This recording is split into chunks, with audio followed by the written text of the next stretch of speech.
ప్రార్థన చేసుకుందాం. పరిశుద్ధుడా మా తండ్రి, నీకు వందనాలు, స్తుతులు స్తుతులు స్తుతులు స్తోత్రములు ప్రభువా. మా జీవిత కాలమంతా నిన్ను స్తుతించినా కూడా ప్రభువా, మా రుణమును మేము తీర్చుకొనలేము ప్రభువా. మీరు మా కొరకై చేసిన ఈ గొప్ప త్యాగము ప్రభువా, మాకు మీరిచ్చిన ఈ గొప్ప సన్నిధి మా తండ్రి, మేము మీ స్వభావము కలిగి ఉండాలని, ఈ భూమి మీద నీ నామమును మహిమపరచాలని మా ప్రియ రక్షకుడైన యేసునందు నీవు పలికిన మాట, ఇదిగో ఈయన నా ప్రియ కుమారుడు, ఈయన యందు నేను ఆనందించుచున్నాను అనే మాట మా జీవితాలలో కూడా వినాలని మీరు మమ్మలను పిలిచి ఏర్పరచుకొని రక్షించినారు ప్రభువా. అందుకు తగిన జీవితాన్ని మేమందరం జీవించినట్లు మీ సన్నిధిని మాకు అనుగ్రహించి, మీ కృప చొప్పున మమ్మను మీరు నడిపించి కరుణించండి. మా గొప్ప దేవా, నీ నామము పేరట మేము ఇక్కడ కూడి ఉండగా, నీ వైపు చూస్తూ ఉండగా మీ స్వరాన్ని మాకు వినిపింపచేయండి. మాతో మీరు మాట్లాడండి. మేము నీ నామమును ఘనపరిచే వారిగా సిద్ధపడినట్లు మమ్మను సిద్ధపరిచి నీ సన్నిధిని మాకు అనుగ్రహించమని యేసు నామమందు ప్రార్థించి అడిగి వేడుకుంటున్నాము తండ్రి, ఆమేన్. రోమీయులకు రాసినటువంటి పత్రిక 12వ అధ్యాయము 1-2 వచనం. కాబట్టి సహోదరులారా, పరిశుద్ధమును దేవునికి అనుకూలమునైన సజీవ యాగముగా మీ శరీరములను ఆయనకు సమర్పించుకొనుడని దేవుని వాత్సల్యమును బట్టి మిమ్మను బతిమాలు కొనుచున్నాను. ఇట్టి సేవ మీకు యుక్తమైనది. మీరు ఈ లోక మర్యాద చొప్పున, ఈ లోక మర్యాదను అనుసరింపక ఉత్తమమును అనుకూలమును సంపూర్ణమునైన దేవుని చిత్తమేదో పరీక్షించి తెలుసుకొనున్నట్లు మీ మనస్సు మారి నూతన మగుట వలన రూపాంతరము పొందుడి. గమనించండి ప్రియ సహోదరులారా, దేవుని సంకల్పం ఏమిటి అంటే, మనం ఈ లోక మర్యాదను అనుసరించక ఉత్తమమును అనుకూలమును సంపూర్ణమై ఉన్న దేవుని చిత్తాన్ని అనుసరించాలని దేవుడు కోరుకుంటా ఉన్నాడు. ఉత్తమమైనటువంటిది, దేవుని దృష్టికి అనుకూలమైనటువంటిది, దేవుని దృష్టికి సంపూర్ణమైనటువంటి దేవుని చిత్తం ఏదో తెలుసుకొని ఆ చిత్తాన్ని అనుసరించి బ్రతకడం నేర్చుకోవాలి. మనం ఆయన చిత్తం మనం తెలుసుకోవాలంటే మీ మనస్సు మారి మీరు రూపాంతర అనుభవంలోనికి వెళ్ళాలంటున్నాడు. దేవుని యొక్క సంపూర్ణ చిత్తము గ్రహించిన వారముగా క్రైస్తవ జీవితాన్ని మనము జీవించాలి అంటే మన మనస్సు మారి నూతన మగుట వలన రూపాంతర అనుభవం పొంది మనం దేవుని వెంబడించినట్లయితే అట్టి జీవితాన్ని కలిగి ఉండగలం. సంపూర్ణమైనటువంటి దేవుని చిత్తం, దేవుని దృష్టికి అనుకూలమైనటువంటిది, ఉత్తమమైనటువంటి పనులు లేక నిర్ణయాలు మనము చేయగలిగిన వారిగా ఉండగలుగుతాం. కాబట్టి క్రైస్తవ జీవితంలో రూపాంతరం అనేది చాలా ప్రాముఖ్యమైనటువంటి విషయం, ఘట్టం. రూపాంతర అనుభవంలో క్రైస్తవుడు ఉండడం చాలా అవసరం. అప్పుడు మాత్రమే మనము దేవుని చిత్తం ఏదో, సంపూర్ణమైనటువంటి దేవుని చిత్తం ఏదో గ్రహించగలం. అయితే ఎందుకు ఇది ప్రాముఖ్యం అంటున్నాడంటే, మనమేదో దేవుని చిత్తం తెలుసుకుందామని మాత్రమే కాదు. ఆ పై వచనం కాబట్టి సహోదరులారా అన్నాడు. ఎందును బట్టి మనం తెలుసుకోవాలంటే పై వచనాలు చూడాలి. పై వచనాల్లో ఏమని ఉన్నది అంటే, ఆయన మూలమునను, ఆయన ద్వారాను, ఆయన నిమిత్తమును సమస్తమును కలిగి ఉన్నవి, యుగముల వరకు ఆయనకు మహిమ కలుగునుగాక. కాబట్టి ఎందుకు మనం రూపాంతర అనుభవంలో బ్రతకాలి? దేవుని చిత్తం తెలుసుకోవడం కొరకే, ఉత్తమమైనటువంటి జీవితం జీవించడం కొరకే, దేవుని దృష్టికి అనుకూలమైనటువంటి నిర్ణయాలు, పనులు, క్రియలు చేసేవారిగా ఉండడం కొరకే. అయితే ప్రధాన ఉద్దేశం ఏమిటి అంటే, దేవుని నామము మహిమపరచబడాలి, సమస్తములో అన్ని విషయముల ద్వారా ఆయన నిమిత్తము, ఆయన నామానికి మహిమ కలగాలి.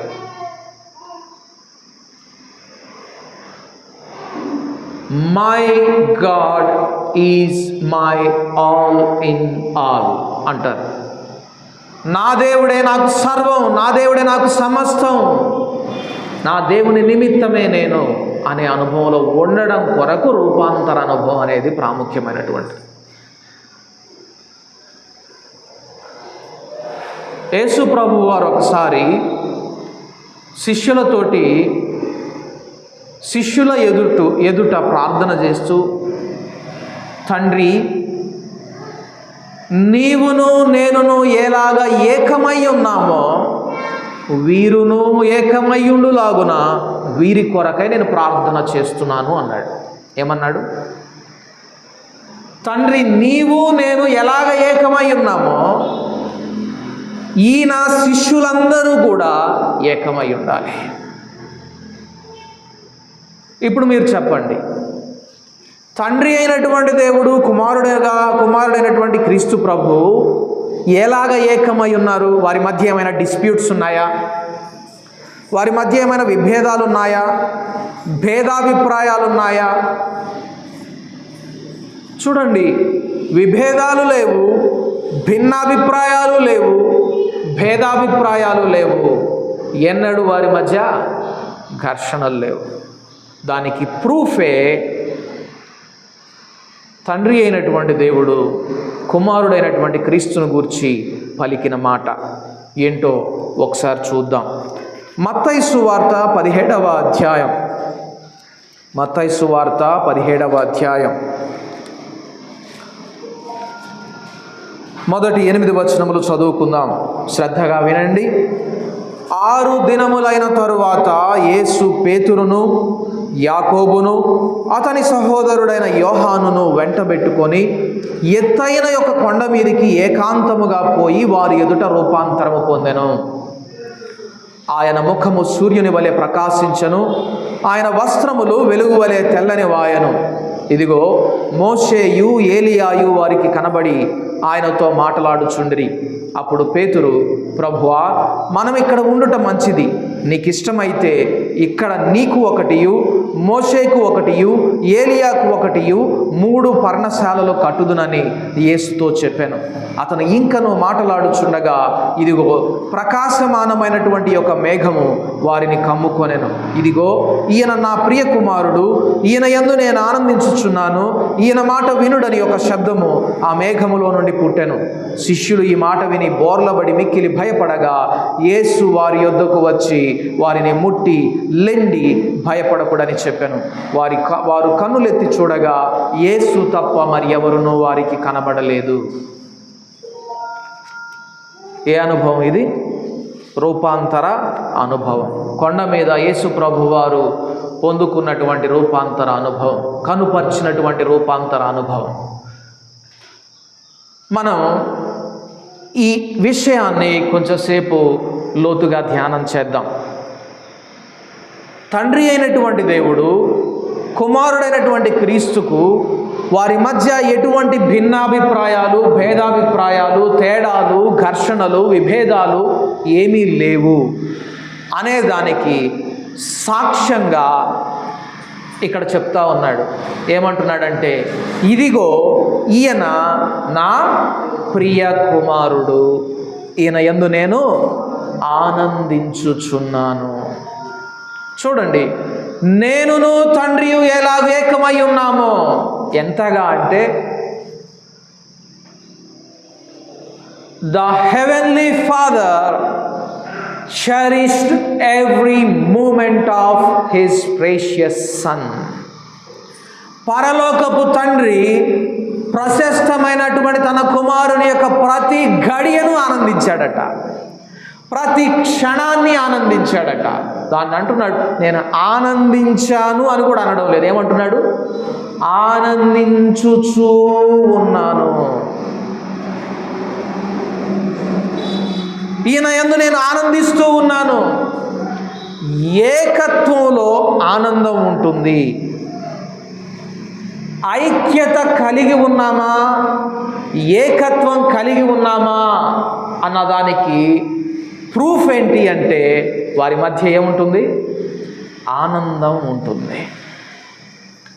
యేసునాథుని విషయంలో తండ్రి అయినటువంటి దేవుడు ఇస్తున్నటువంటి సాక్ష్యం ఏంటంటే, నేను ఆనందించుచున్నాను. ఇక్కడ రూపాంతరం చెందినట్లుగా మనం చూస్తూ ఉన్నాం. సరే, ఈ రూపాంతర అనుభవంలో కొన్ని ఘట్టాలు మనం పరిశీలన చేస్తే, క్రైస్తవుడు ఉత్తమమును, అనుకూలమును, సంపూర్ణమునైనటువంటి దేవుని చిత్తమేదో తెలుసుకొనుటకు మనస్సు మారి నూతన మొగట వలన రూపాంతరం పొందిన వానిగా ఉండాలి అన్న జీవితానికి ఈ ఘట్టాలు మనం పరిశీలన చేసుకోవడానికి ఉపయోగపడతాయి. ఏంటి ఇక్కడ ఏం జరిగింది చూస్తే, ఎప్పుడైతే యేసు ప్రభువు వారు శిష్యుల ఎదుట రూపాంతరం పొందాడో అక్కడ ఒక్కసారిగా ఆయన ముఖం వేరే వ్యక్తి ముఖంలాగా మారిపోలేదు. ఒక్కసారిగా నా హెయిర్ స్టైల్ మార్చుకొని నేను చిరంజీవిలాగా మారిపోవడం కాదు రూపాంతరం పొందడం అంటే. రూపాంతరం పొందడం అంటే ఏమిటి అంటే, ఇక్కడ చెప్తా ఉన్నాడు, ఆయన ముఖము ప్రకాశించిందట సూర్యుని వలె. క్రైస్తవుని ముఖం ఎప్పుడు ప్రకాశించాలి? రూపాంతరం పొందుకున్నటువంటి క్రైస్తవుని యొక్క ముఖం దేవుని సన్నిధిలో, ఆయన సన్నిధిని నిత్య సంతోషము కలదు. ఏముంది ఆయన సన్నిధిలో? నిత్య సంతోషం. ఇప్పుడు చెప్పండి, సంతోషించేవాడి ముఖం ఎలాగుంటుంది? వడబడిపోయి తోటకూరలాగుంటుందా? సంతోషించేవాడి ముఖం ప్రకాశిస్తుంది. ఆయన సన్నిధిలో నిత్యము సంతోషం ఉన్నదట. అంటే ఆయన సన్నిధిలో కూర్చున్నప్పుడు నిత్యము మన ముఖం ఎలాగుండాలి? ప్రకాశించాలి. అందుకే యేసుప్రభు వారు అంటారు, తీర్పు దినాన మీరు సిగ్గుపడకుండా మీ తలలెత్తుకొని ధైర్యంగా నన్ను సమీపించేవారిగా ఉండాలి. ఎవరు ఉండగలుగుతారు అలాగా? హృదయంలో ఏ కల్మషం, ఏ పాపము లేనివాడు ఉండగలడు. ఆయన సన్నిధిలో ఆనందించడం నేర్చుకున్నవాడు ఉండగలడు. ప్రియ సహోదరులారా, మనము ఈ ఆదివారపు ఆరాధనలో కూర్చున్న కొద్ది నిమిషాలు దేవుని సన్నిధిలో సంతోషంగా ఉండలేకపోతే యుగ యుగాలు ఆయన సన్నిధిలో మనం ఎలాగ సంతోషంగా ఉండగలం? సాధ్యమవుతుందా? ఇక్కడ ఆయన్ని మనం 2 గంటలు మనం ఆయన స్తుతించలేకపోతే పరలోకానికి వెళ్ళిన తర్వాత మనం చేసే పనే అది. ఎంతసేపు? ఎన్ని దినాలు? ఎన్ని సంవత్సరాలు? యుగాలు. చూడండి, క్రైస్తవ జీవితం అనేది క్రీస్తులో నడవడానికి అలవాటు పడినటువంటి జీవితంగా మారిపోవడం. సరే, ఈ రూపాంతర అనుభవంలో చూడండి, ఆయన ముఖం ప్రకాశించింది. నువ్వెన్ని మేకప్లు వేసుకున్నా, ఎంత హెయిర్ స్టైల్స్ మార్చుకున్నా, ఎన్ని లేటెస్ట్ ట్రెండ్స్ ఫాలో అయినా కూడా రూపాంతరం పొందుకున్నట్లు కాదు. నీ హృదయంలో పాపాన్ని దాచిపెట్టుకొని మంచి తెల్లని వస్త్రాలు వేసుకొని నేను బలలో చేయడానికి వస్తున్నానని చెప్పని నువ్వు పైకి కనబడడం రూపాంతరం కాదు. రూపాంతరం అంటే నీ ముఖము దేవుని సన్నిధి కాంతితోటి ప్రకాశించాలి. ఇంకా అక్కడ చూస్తే ఆయన వస్త్రములు వెలుగు వలె తెల్లని వాయెను. ఇప్పుడు రూపాంతర అనుభవంలో ఏమేమి ఉంటాయంటే, ముఖం ప్రకాశిస్తుంది ఆయన సన్నిధి కాంతిని బట్టి, ఆయన అనుగ్రహించినటువంటి సంతోషాన్ని బట్టి, ఆనందాన్ని బట్టి, తండ్రితో ఇచ్చిన సహవాసాన్ని బట్టి, ఐక్యతను బట్టి ముఖం ప్రకాశిస్తుంది. ఇంకా ఒక మాట ఉన్నది అక్కడ, ఏంటంటే వెలుగు వలె ఆయన వస్త్రములు తెల్లని వాయెను. వెలుగులో ఉంటామట రూపాంతర అనుభవంలో ఉండినటువంటి వారు. వెలుగులో ఉంటాం. వెలుగులో ఉండడం అంటే ఏంటి? వెలుగులో నడవడం అంటే ఏంటి? చూడండి, యేసు ప్రభు వారిని గురించి ఒక మాట ఉన్నది, ఆయన నిజమైన వెలుగై ఉండెను, అది లోకములోనికి వచ్చుచు ప్రతి మనుష్యుని వెలిగించుచున్నది, అయితే చీకటి దానిని గ్రహించకున్నది. వెలుగుని ఏది గ్రహించడం లేదట? చీకటి గ్రహించడం లేదు. నీ హృదయంలో చీకటి ఎప్పుడు ఉంటుందో, నీ హృదయంలో పాపం ఎప్పుడు ఉంటుందో, నువ్వు రూపాంతర అనుభవాన్ని పొందుకోలేవు, రూపాంతర అనుభవంలోనికి మార్చబడలేవు. మనం రూపాంతర అనుభవంలోనికి పొందుకున్నప్పుడే కదా తండ్రి అయినటువంటి దేవుడు, ఈయన నా ప్రియ కుమారుడు, ఈయన యందు నేను ఆనందించుచున్నాను, ఈ కుమార్తె నా ప్రియ కుమార్తె, ఈమె యందు నేను ఆనందించుచున్నాను, ఈ కుమారుడు నా ప్రియ కుమారుడు, ఈయన యందు నేను ఆనందించుచున్నాను సాక్ష్యం ఇవ్వగలడు. చూడండి, వెలుగులో నడవాలట. దుష్టుడు తన క్రియలు దుష్కార్యములుగా కనబడకుండాన్నట్లు వాడు వెలుగునొద్దకు రాడట. ఎందుకు రారు వెలుగునొద్దకు? నిజమైనటువంటి వెలుగైనటువంటి యేసుక్రీస్తునొద్దకు ఎవరు రాలేరు అంటే, తన క్రియలు చెడ్డవిగా కనబడకుండాన్నట్లు దాచిపెట్టుకోవాలనుకునేవాడు రాడట. తాను చేస్తున్నదేదో దానివల్ల తాను చెడ్డ క్రియలు చేయడం లేదని సాక్ష్యం పొందుకోవాలనుకున్నటువంటి వాడు వెలుగునొద్దకు వస్తాడట. ఒక మాటలు చెప్పాలంటే, తనేం చేస్తున్నాడు అది అందరికీ బహిరంగంగా కనబడాలి అనుకునేవాడు వెలుగునొద్దకు వస్తాడు. ఒక మాటలో చెప్పాలంటే, యథార్థత కలిగిన వాడు వెలుగులో నడుస్తున్నవాడు. ఉందా మన హృదయాల్లో యథార్థత?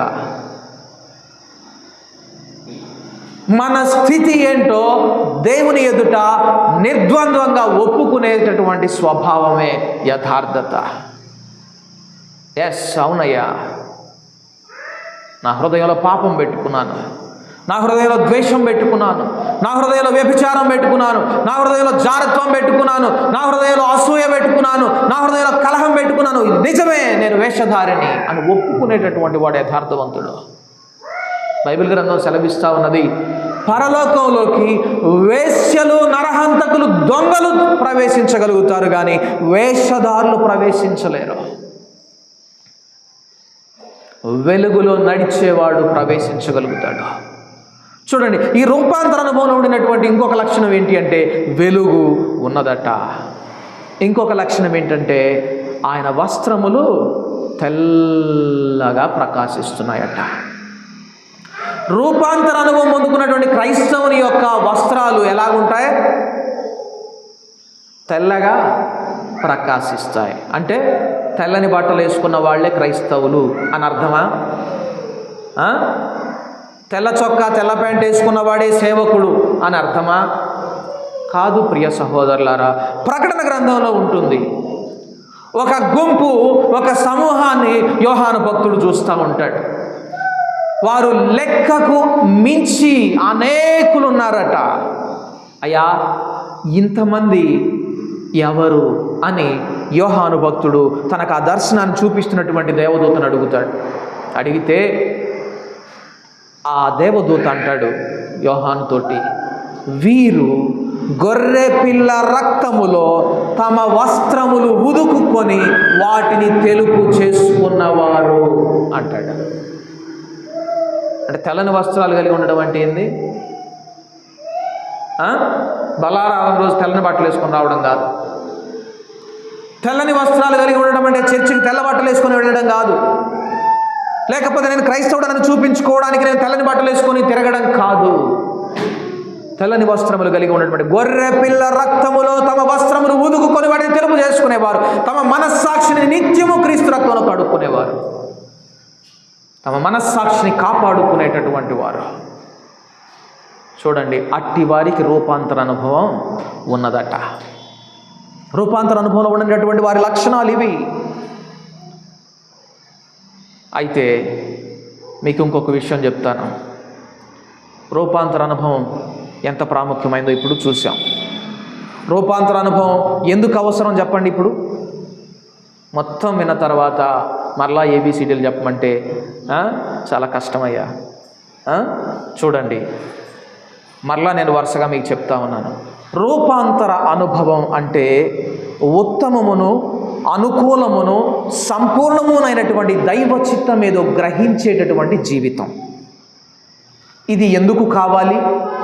ఎందుకు కావాలి అంటే ఆయన మూలమునను సమస్తమును ఆయన ద్వారాను ఆయన నిమిత్తమును ఆయన మహిమార్థమై కలిగి ఉన్నాయి. అంటే అల్టిమేట్గా ఆయన మహిమ నిమిత్తం రూపాంతర అనుభవం కావాలి. అయితే ఈ రూపాంతర అనుభవంలో ఉండినటువంటి వాడికి ఉండే లక్షణాలు ఏంటో చూసాం. ఏంటి లక్షణాలు అంటే ముఖము ప్రకాశిస్తుంది ఆయన సన్నిధి కాంతితోటి, యథార్థతతోటి, ఆయన సన్నిధిని సంతోషించడంతో ముఖము ప్రకాశిస్తుంది. రెండవది, వెలుగులో నడిచేవానిగా ఉంటాడు, వేషధారిగా ఉండడు, యథార్థత కలిగినటువంటి వ్యక్తిగా ఉంటాడు. మూడవది ఏంటంటే గొర్రెపిల్ల రక్తములో తన వస్త్రములు ఉదుకుకొని తెలుపు చేసుకున్నటువంటి వానిగా ఉంటాడు. ఇవన్నీ రూపాంతర అనుభవంలో ఉండినటువంటి వాని లక్షణాలు. ఎందుకో చూసాం, ఉంటే ఎలాగుంటామో చూసాం. ఇప్పుడు నేను ఒక ప్రశ్న వేస్తా ఉన్నాను. ఇప్పుడు మనందరికీ రూపాంతర అనుభవం అవసరమా లేదా? చెప్పండి, అవసరమేనా? అవసరమేనా లేదా? ఇప్పటికీ డౌట్ ఉందా? చెప్పాలి. అవసరం. Very good. అయితే ఇంకొక మాట చెప్తాను. ఈ రూపాంతర అనుభవంలో యేసయ్యను చూస్తున్నంతసేపు ఎవరు చూస్తూ ఉన్నారు ఇంతకీ? పేతురు, యాకోబు, యోహాను. పేతురు, యాకోబు, యోహాను. గమనించండి, యేసయ్య దగ్గర ఉన్నది ఈ ముగ్గురేనా శిష్యులు? ఇంకా ఉన్నారు. ఒక మాటలో చెప్పాలంటే 70 మంది ఉన్నారు అప్పట్లో. 70 మంది నెమ్మదిగా తగ్గిపోతూ 12 మంది అయ్యారు. ఆ 12 మందిలో సెలెక్టివ్గా యేసయ్యతో పాటు వచ్చిన వాళ్ళు ఎవరు? ముగ్గురే.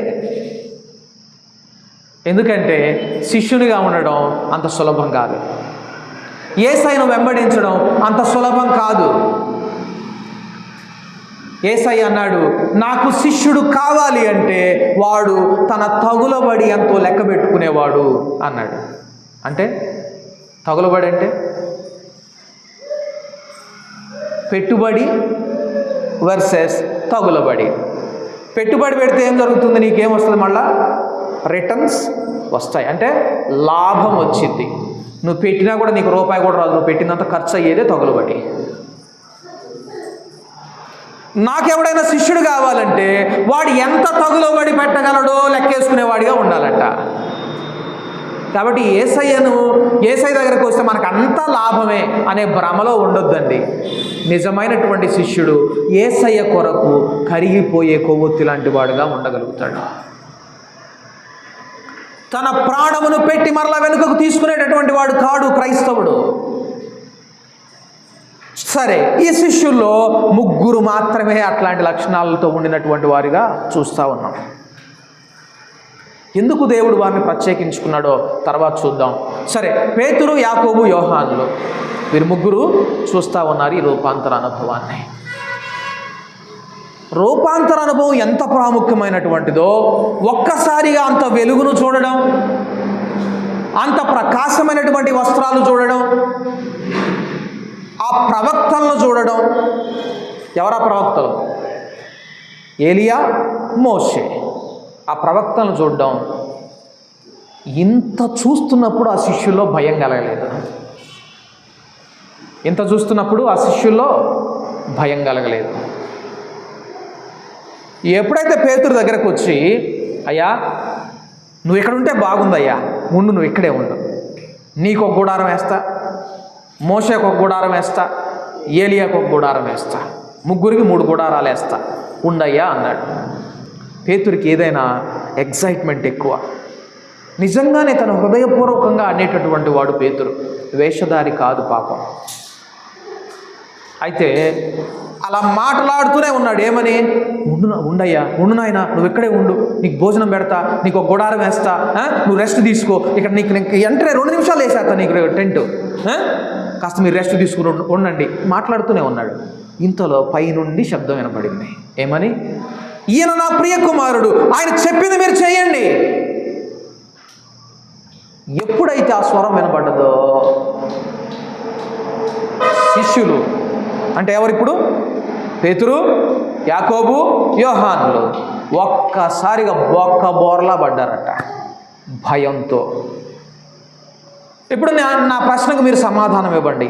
రూపాంతర అనుభవాన్ని చూడడం లేకపోతే పొందుకోవడం అనేది వారిలో భయాన్ని కలిగించిందా, లేక దేవుని స్వరం వినడం వారిలో భయాన్ని కలిగించిందా? చెప్పండి. రూపాంతర అనుభవాన్ని చూడడం వారిలో భయాన్ని కలిగించిందా, లేకపోతే పైనుండి దేవుని స్వరం వినబడడం వారిలో భయాన్ని కలిగించిందా? పైనుండి దేవుని స్వరం వినబడినప్పుడు కదా వీరు భయపడింది. యెహోవా యందలి భయము జ్ఞానమునకు మూలము.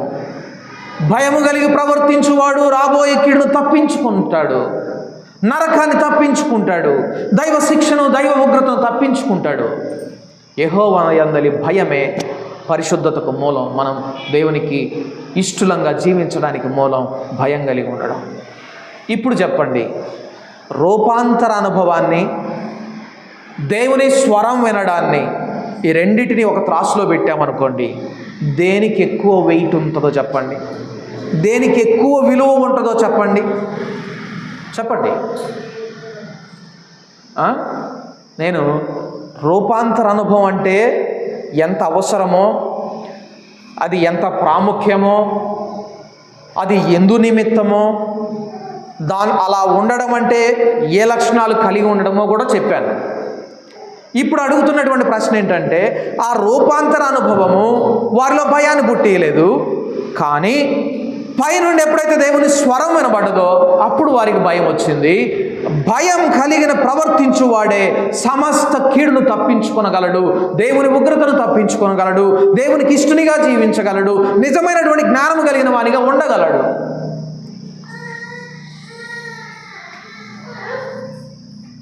కాబట్టి దేవుని స్వరం వినడం, రూపాంతర అనుభవం, ఈ రెండిట్లో దేనికి ఎక్కువ విలువ ఉన్నదో చెప్తారా? దేవుని స్వరం వినడం. ప్రియ సహోదరులారా, నిజమే, క్రైస్తవులముగా ప్రత్యేకింపబడినటువంటి జీవితం జీవించడం అవసరమే. కానీ అంతకంటే మనకు ప్రాముఖ్యమైనటువంటిది ఏంటో తెలుసా? ఆయన స్వరం వినాలి.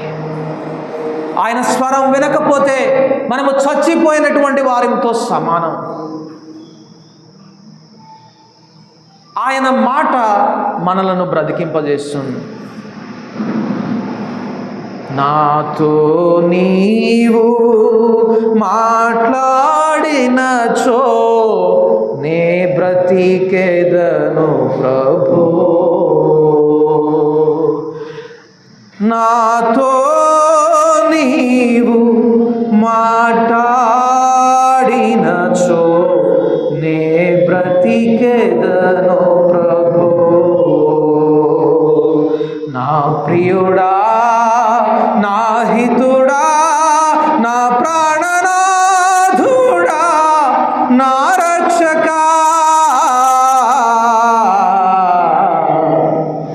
ఒక్క మాట చాలయ్యా, నాతో నువ్వు ఒక్క మాట మాట్లాడితే నేను బ్రతుకుతాను. ఏమవుతుంది ఒక్క మాట మాట్లాడకపోతే? నేను చనిపోయిన వాడిని అవుతాను, నా పాపంలోనే నశించిన వానిగా మిగిలిపోతాను. ఈ లోకంలో దురాశల చేత, నా స్వకీయమైనటువంటి దురాశల చేత ఈడవబడిపోతూ నశించిపోయిన వానిగానే ఉండిపోతాను. కాబట్టి నాతో మాట్లాడయ్యా. చూడండి, దేవుని స్వరం వినడం చాలా ప్రాముఖ్యం. దేవుని స్వరం వినడం చాలా ప్రాముఖ్యం. నేను ఇంకా చెప్పాలంటే చాలా సమయం అవుతుంది, ముగిస్తాను ఇక్కడితోటి. చూడండి, రూపాంతర అనుభవం క్రైస్తవుని జీవితంలో ప్రాముఖ్యమే, అవసరమే. అంతకంటే ఇంకా అవసరమైనది ఆయన స్వరం ప్రతిదినమును వినాలి. ప్రార్థన చేసుకుందాం. పరిశుద్ధుడా మా తండ్రి, నీకు వందనాలు, స్తుతులు, స్తోత్రాలయ్యా. గొప్ప దేవా, ఉత్తమమును అనుకూలమును సంపూర్ణమునైనటువంటి దైవ చిత్తమేదో తెలుసుకున్నటకు మనస్సు మారి నూతన మగుట వలన మీరు రూపాంతరం పొందండి. ఏంటి ఉత్తమమైనది, ఏది నీ దృష్టికి అనుకూలమైనటువంటిది, ఏది సంపూర్ణమైనటువంటిదో మేము చూసాం ప్రభువా. వెలుగులో నడవడం, గొర్రెపిల్ల రక్తములో వస్త్రములు ఉదుపుకొని తెలుపు చేసుకోవడం, యథార్థతతో నిన్ను అనుసరించడం, ఇవన్నీ రూపాంతర అనుభవంలో ఉండేవాని లక్షణాలు. అట్టి వారే నిన్ను మహిమపరచగలరని ప్రభువా నువ్వు మాకు తెలియజేశావు. అయితే ఇంతకంటే మాకు ఇప్పుడు అవసరమైనది పైనుండి వినబడే నీ స్వరం ప్రభువా. మా గొప్ప దేవా, నీ స్వరం వినేవారిగా చేయి. నీ స్వరం వినని రోజున ప్రభువా మేము చనిపోయిన వారమే. మనుష్యుడు రొట్టె వలన మాత్రము కాదు కానీ దేవుని నోట నుండి వచ్చు ప్రతి మాట వలన జీవిస్తాడు. ఎప్పుడైతే నీ నోట నుండి వచ్చే మాటను వినమో మేము నశించిపోయిన వారిగా ఉండిపోతామయ్యా. ప్రభువా, అట్టి వారిగా మమ్మల్ని నడవడలేకపోతా. కనికరించండి, కృప చూపించండి ప్రభువా. నీ మాట విని గైకొని నిన్ను అనుసరించే వారిగా మమ్మల్ని అందరినీ చేయండి. మా ప్రార్థన ఆలకించమని యేసు నామమున ప్రార్థించి అడిగి వేడుకుంటున్నాము తండ్రి. ఆమేన్.